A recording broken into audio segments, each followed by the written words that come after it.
An air and sea search is continuing for possible survivors of the Edmund Fitzgerald, a 729-foot ore carrier, which apparently broke apart and sunk last night on Lake Superior. A freighter carrying a crew of 29 disappeared on Lake Superior during a severe storm last night, and so far, no survivors have been found. The freighter, the Edmund Fitzgerald, was transporting iron ore when it ran into high winds and 25-foot waves. The huge freighter was last heard from shortly after 7 o'clock last night, when one of its officers radioed a nearby steamer to say the Fitzgerald was taking on water and had lost 2 hatch covers. Shortly after that, the freighter disappeared. There was no sign of the 29 men aboard.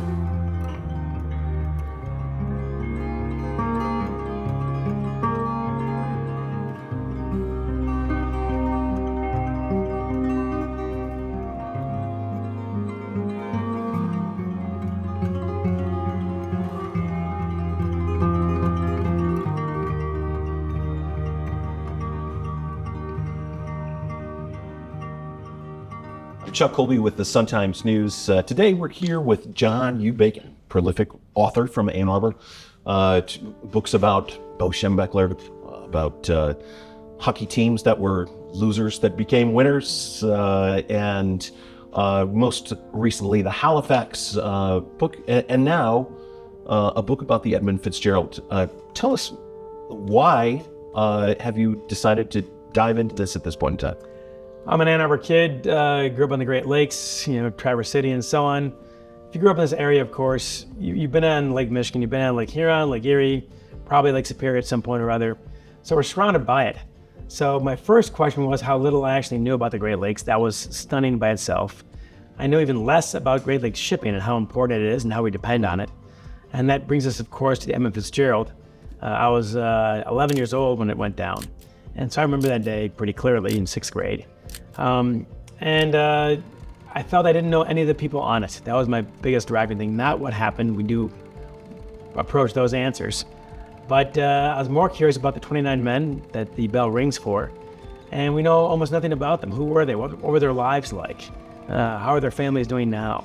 All these questions. That's what really drew me to it. And of course, the 50th anniversary is this coming fall, naturally. Yeah. Well, you got a chance to talk a little bit with the families. What was that like, talking with the families of those who died? It was very gentle at first and very careful. It was a coaxing process to make sure you didn't scare anybody off. They've been approached by a lot of people. They've talked to no authors, to my knowledge, so they've never talked before. But once we built the trust, once we got it going, the stories were fascinating. Just what their dads and uncles and cousins and boyfriends in some cases were like. That was really gratifying, and it's also a reminder that you see jokes on Facebook occasionally based on the song and so on. If you lost your dad when you're 12 years old and now you're 62, it still hurts.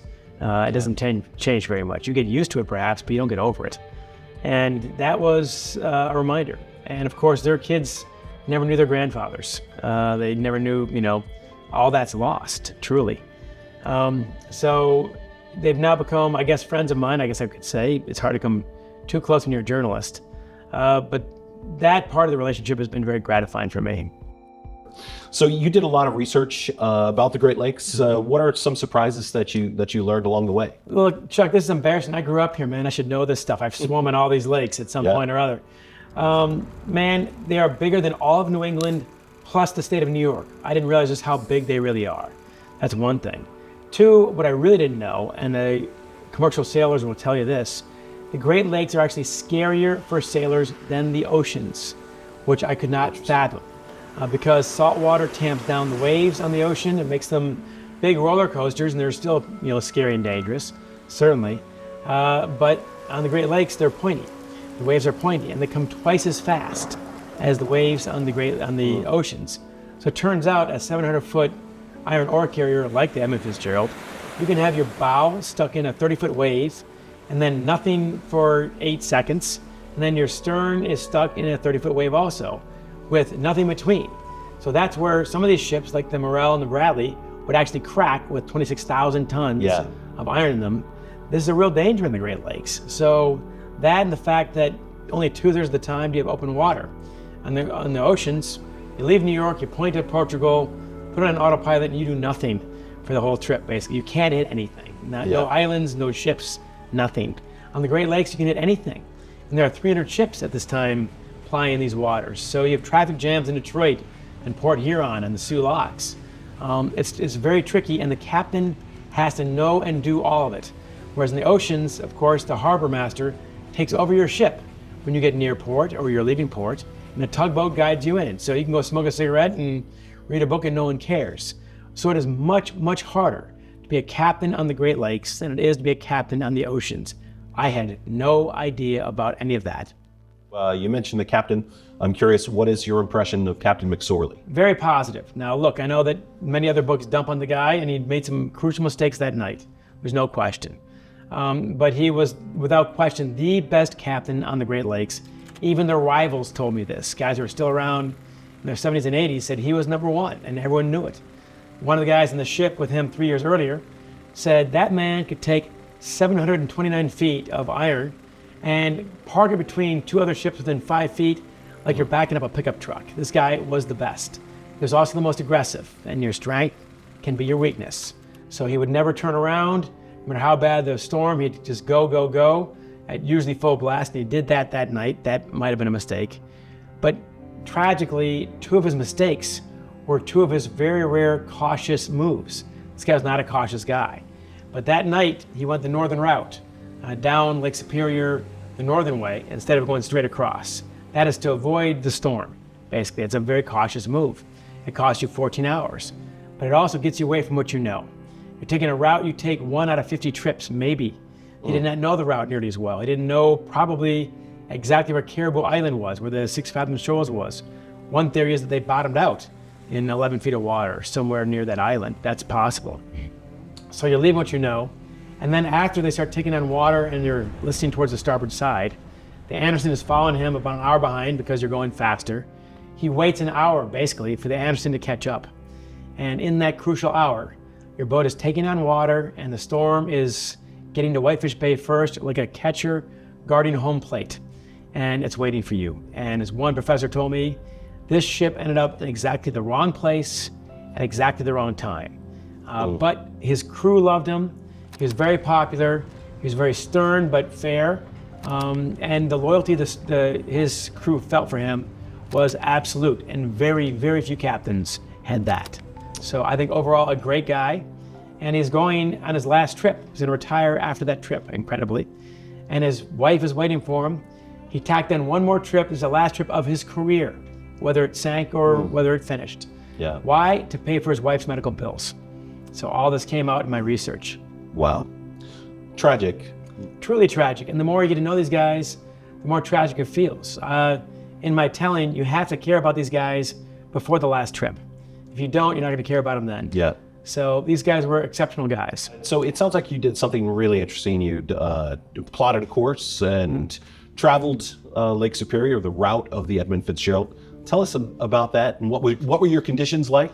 Probably not the gales of November. A whole lot better, right? Yeah. I got on 2 ships. I was very lucky. I got on the Wilfred Sykes and the Arthur M. Anderson, and those are the 3 ships with the Fitzgerald out that night. So these 3 are running in a pack, basically, and communicating with each other throughout this trip. And I managed to get on 2 of those ships. That's all you can do, of course. I took the Sykes from Marquette to Zug Island. I took the Anderson from Duluth to Toledo. So basically the Fitz's route. Yeah. And man, I got lucky on a lot of levels. One is the weather was perfect and the waves were nothing. So it was a pleasure cruise compared to what these guys were going through. So it was, summertime sailing. But also I got a chance to, thank God I did this, because I would have never felt the scale of this whole operation. How gigantic these engines are, 7,000 horsepower. These ships are 700 feet. Just to walk to breakfast, it takes you a few minutes just to get there. How big the wheelhouse is, where the captain works, the engine room, and so on. What these guys do, is the scale of it all. And it was a wonderful trip for me. So the Gales of November, they're words from the epic song from Gordon Lightfoot, The Wreck of the Edmund Fitzgerald. What did you learn about Gordon Lightfoot and the song? And describe the relationship that developed between Gordon Lightfoot and the families of the crew from the Fitzgerald. learned a lot about Gordon Lightfoot in this process. I only saw him briefly from 10 feet away when he played in Grand Rapids, and I was there at the concert, but I never interviewed him. But I did interview Barry Keane, his drummer, and Rick Haynes, his bass player, who've been around for 50, 60 years, and are still around and still playing, by the way, playing very well. An incredible guy. He was very nervous about this song, Lightfoot was. He felt it was too sensitive. He wasn't sure if it was going to come across as corny or maudlin or what. But he started writing the song the night the ship went down, unaware that the ship was going down. He already had the melody, he didn't have the words. And he's a sailor. He's already done the Port Huron to Mackinac sailboat race. He was serious about this.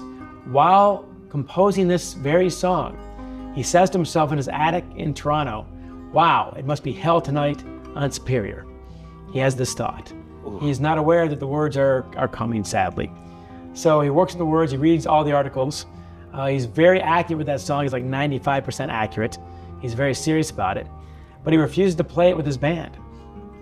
So they're finally recording their next song in March and April in Toronto. And they finish within 3.5 days. They have a day and a half left. They've already paid for it in the studio. And the producer says, why don't you play that song you've been screwing around with, that sea shanty? It's not ready, it's not ready. He says, look, man, it's Thursday afternoon. I'm billing you for the next day and a half, whether you play a damn thing or not. Yeah. The band is here, the producers are here. Why not try it now? He goes, okay, reluctantly. They dim the lights down, and he collects himself for about a minute to get his own mood straight. The guys in the band have never heard this song. They don't know how it goes. The drummer, Barry Keane, says, what do you want me to do? And he says, I'll nod for you to come in. Okay. And the guitar starts, we all know that part. And he starts singing the song, and the guys just start playing what they felt was right. And Barry Keane, the drummer, thinks he's forgotten about me. It's been 1.5 minutes. That's how long a song is back then. And at 1:34, he nods to Keane to come in, and that's when the thunder comes in. He just makes it up on the spot. Wow. And they finish the song, it's emotional, and they say, wow, that was shockingly good. And they say, let's try it again. Not the same. Let's try it again. Not the same. Come back the next day. Not the same. They try it again a few weeks later. Not the same. The song you hear on the radio is the first time anybody has ever played it. And as Barry Keane said, a first take happens once in a blue moon. The first time you ever played it, never, ever, never, ever, ever, ever, never. That's the song you hear is the first time Barry ever heard the song. It's incredible. That is astonishing. And the key to that is, it's not what you think, it's what you feel. Yes. That's why the song, you got it right. Now, your other question is the families. The song comes out. They play the midnight special, that old Friday night concert show. They're allowed to play 6 of their 11 songs on the album. They don't play the Edmund Fitzgerald. They play these other 6 songs that some of you've heard of, some of you haven't. Only 3-4 months later, this song ends up being a climber. And the guys in LA say, this song is making it, let's make it a single. A 6.5-minute single is unheard of, but there it is. And that song ends up being one of his best songs of his career. Amazing. And he was very respectful to the families who loved the song, by the way. They bring him backstage for concerts. He'd know their names. He'd stay in touch. When Ruth Hudson, the mother of Bruce Hudson, a deckhand, when she's on her deathbed on the 40th anniversary of the sinking, he is in Whitefish Point, where the bell is, right, on a phone, calling Ruth Hudson on her deathbed. That's how close these families ended up being with Gordon Lightfoot. So he is a real hero in this story. So this whole experience, do you feel like writing The Gales of November has changed you? And do you now have an opinion of what happened to the Fitz? And tell us after this, what are you writing next? Sure. It changed me a great deal, I think. I'm an older person, but I would be about the same age as the captain, as the crew. Most of them are in their 50s and 60s, and I just turned 61, which I still can't believe, but that's how that one goes. But their kids were my kid's age. He's 10. And I'm talking to people who are 12. Heidi Braven, she was 12 years old when her dad died on the ship. Well, there we are. And when I finished the Anderson trip in Toledo, I hadn't seen my son in about 10 days, which for us is a long time. But these guys go all summer, 9 months, the whole season. He gets out of the car and meets me in a park when I'm talking to one of the girlfriends of one of the deckhands. And he runs full blast, and he's about 8 at the time. and gives me a hug like I never got before. And it holds on for like a minute. And then I thought, this is what it was like to be one of these sailors. And must be what it was like to lose your dad. This is how close you were, how much you miss your dad already. And that can't help but affect you. So the family's changed me, I think, how much we owe these sailors on a regular basis. Without these guys, our economy doesn't work. We don't even know this. The cement in your basement, the steel in your car, the food on your table, it all comes from Great Lakes ships. And I had no sense of this before this, but then again, the personal connection as well. So what's next for John U. Bacon? We're still trying to figure out the next book. There will be one, definitely. In the meantime, we're turning the Great Halifax Explosion, a previous book, into a play. So that'd be pretty cool. I'm working on my third draft of the screenplay for Let Them Lead, about coaching the Huron High School hockey team. So we have interest in Hollywood about that as well. And then we got to figure out the next one. So in the meantime, this one's going to take me all fall, a 30-stop, 15-state book tour, kind of nonstop. So Teddy, I'll be coming home again soon, I promise.